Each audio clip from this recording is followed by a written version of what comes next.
Chapter 6: The Living Organisms and Their Surroundings. Introduction. We know about the living and the non-living things around us. It will be easy for anyone to give examples of the living and the non-living. Wherever you see, you will find a living creature. If you look down, you may see an insect. If you look up, you may see a bird. If you look around, you will see other humans and animals such as dog, cat and cow. All these living things are called organisms. Living organisms have certain characteristics which make them different from the non-living. Let us go through these features of the living organisms. What are the characteristics of the living organisms? Living organisms need food. All living organisms need food to survive for the proper functioning of their body. We have studied in Chapter 1 how important food is to us. We already know that plants make food by photosynthesis and they are called autotrophs. Animals depend on plants for food and they are called heterotrophs. All living organisms need food. Living organisms grow. All living organisms are tiny when they are born. They grow up to an adult size before the growth stops. You will grow taller and bigger with time till you reach your adult size. All the other animals and plants also do the same. Living organisms respire. All living organisms respire to obtain energy from food. Respiration is the process in which food is broken down to give energy. To carry out respiration, oxygen is required. Human beings and many other animals like cows, lions and dogs get oxygen through breathing. It is a process that continues all through our life. We breathe in oxygen and breathe out carbon dioxide. Other living organisms have different ways of breathing. An earthworm breathes through its moist skin. Fish breathe through special organs called gills. Like animals, plants also respire. During the day, they carry out photosynthesis along with respiration, but at night only respiration takes place and they release carbon dioxide. Living organisms grow. All living organisms are tiny when they are born. They grow up to an adult size before the growth stops. You will grow taller and bigger with time till you reach your adult size. All the other animals and plants also do the same. Living organisms respire. All living organisms respire to obtain energy from food. Respiration is the process in which food is broken down to give energy. To carry out respiration, oxygen is required. Human beings and many other animals like cows, lions and dogs get oxygen through breathing. It is a process that continues all through our life. We breathe in oxygen and breathe out carbon dioxide. Other living organisms have different ways of breathing. An earthworm breathes through its moist skin. Fish breathe through special organs called gills. Like animals, plants also respire. During the day, they carry out photosynthesis along with respiration, but at night only respiration takes place and they release carbon dioxide. Living organisms respond to a stimulus. A stimulus is a process to which a living being is subjected and to which they react. For example, if something hot touches your hand, it jerks away. If a flash of light falls on your eyes, you close them automatically. Plants also show response to stimuli. The shoot system grows towards the sunlight and the root system grows towards gravity. This phenomenon is called tropism. Similarly, flowers of mimosa plant close when you touch it. For this reason, it is also called touch me not. Living organisms excrete. The food eaten by the living organisms is not absorbed completely in their body. The undigested food is removed from the body as waste. All living organisms excrete or remove waste from their body. This process is called excretion. For example, human beings excrete in 3 ways. Waste food is excreted as feces, waste from the blood is excreted as urine, and waste gases are excreted when we breathe out. Similarly, plants also excrete. Some plants store the waste matter within their body and others excrete it as resins and latex. Living organisms reproduce. All living organisms produce more of their own kind. This process is called reproduction. There are different ways of reproduction. Some animals lay eggs, some give birth to young ones. Most plants reproduce through seeds. You will learn more about it in the higher class.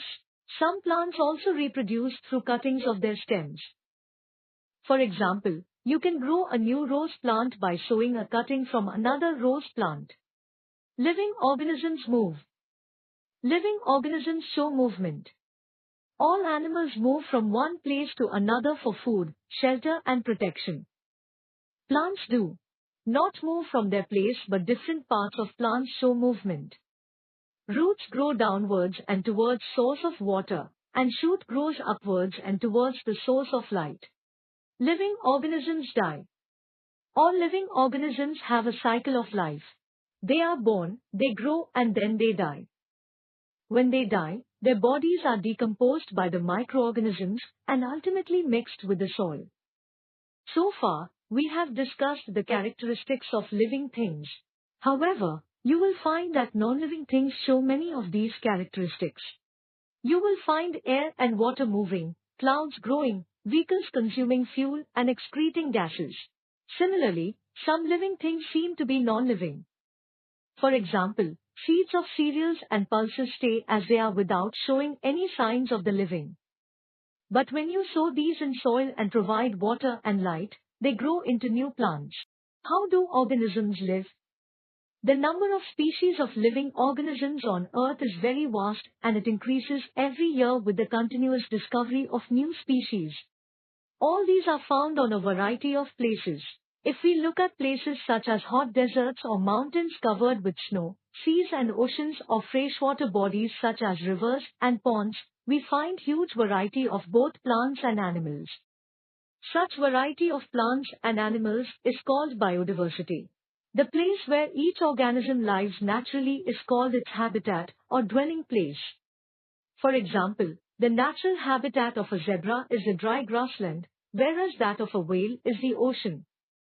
To live in a particular kind of surrounding, organisms develop special structures or do functional adjustments that help them to survive in their habitat. This is known as adaptation. A particular place can be the habitat for many living organisms. For example, a garden is a habitat of many plants and trees and also many insects, birds and small animals such as squirrels and rodents.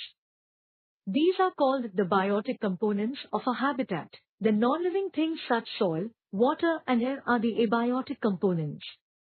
In a habitat, there is constant interaction between the biotic and the abiotic components and also among the biotic components. The different climatic conditions at different places on Earth have created a variety of habitats for the living. Some of these habitats are as follows. Terrestrial habitat. This includes forests, grasslands, mountains and deserts. Aquatic habitat. This includes marine habitats such as seas and oceans and freshwater habitats such as rivers and ponds.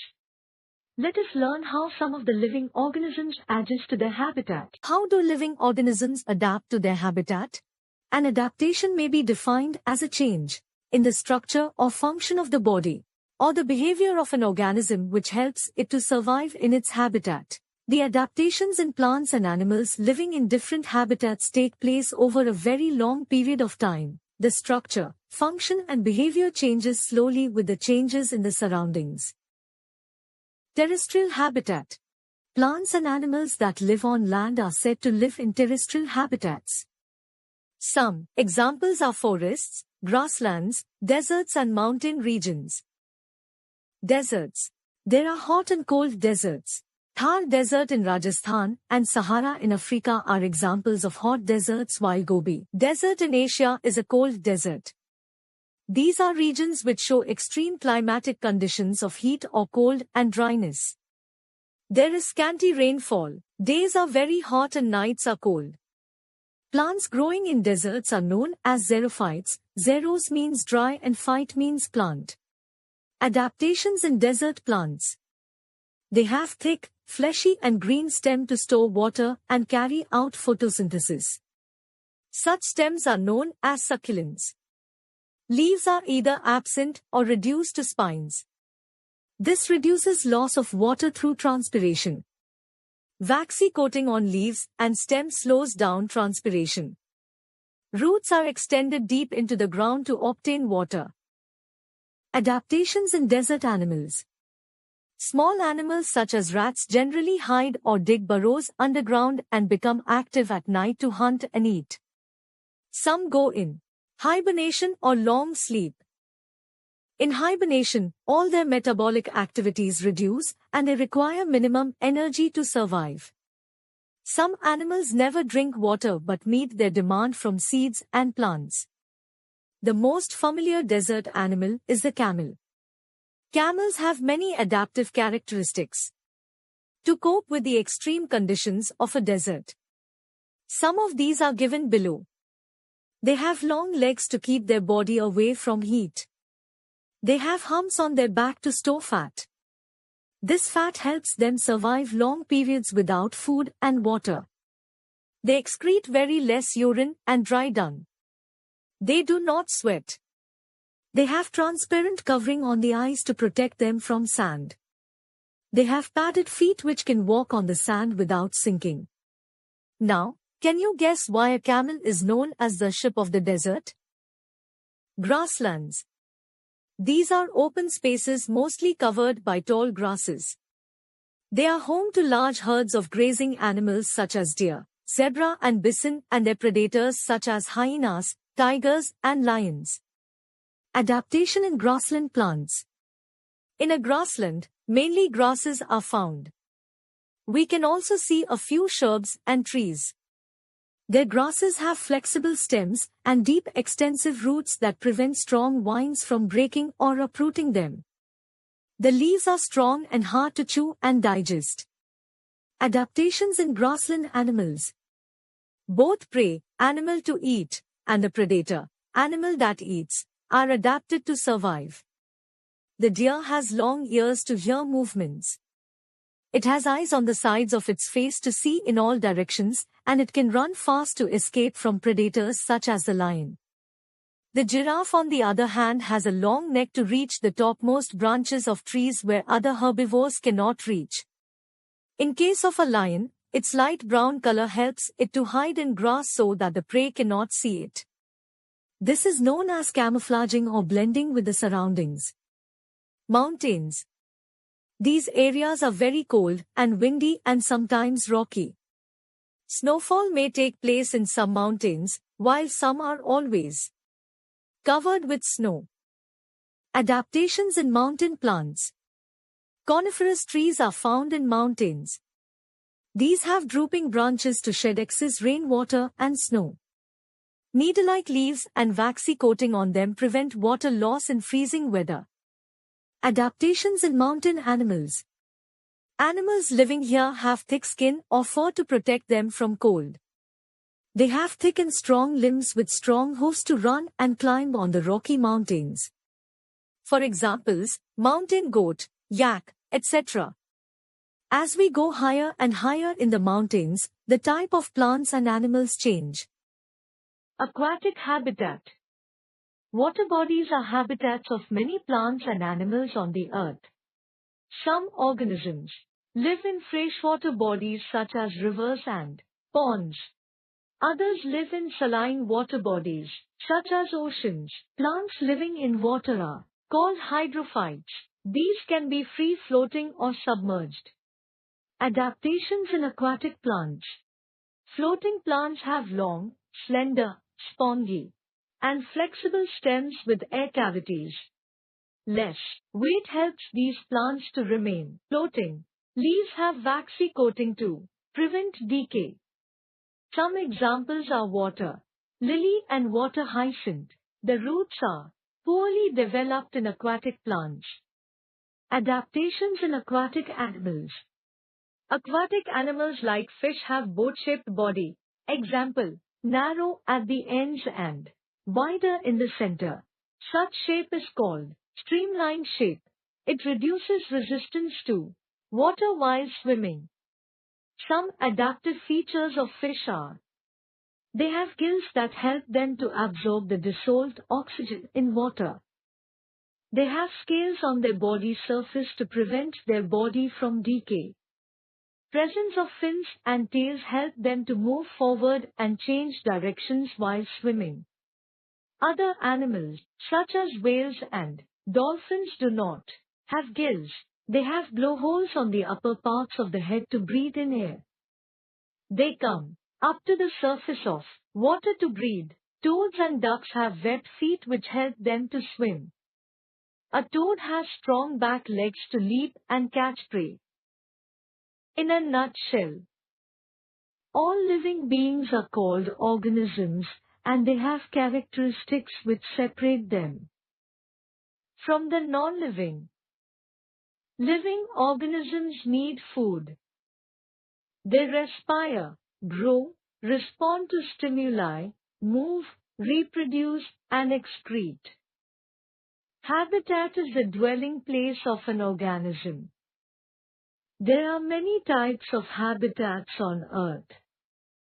The changes in the body and behavior of organisms in order to survive in their habitat are called adaptations. The living organisms living in a habitat are known as the biotic components of a habitat. The non-living things such as air, water and soil are called the abiotic components of a habitat. Terrestrial habitats refer to the habitats on land such as deserts, grasslands and mountains. Aquatic habitats refer to the marine and freshwater habitats.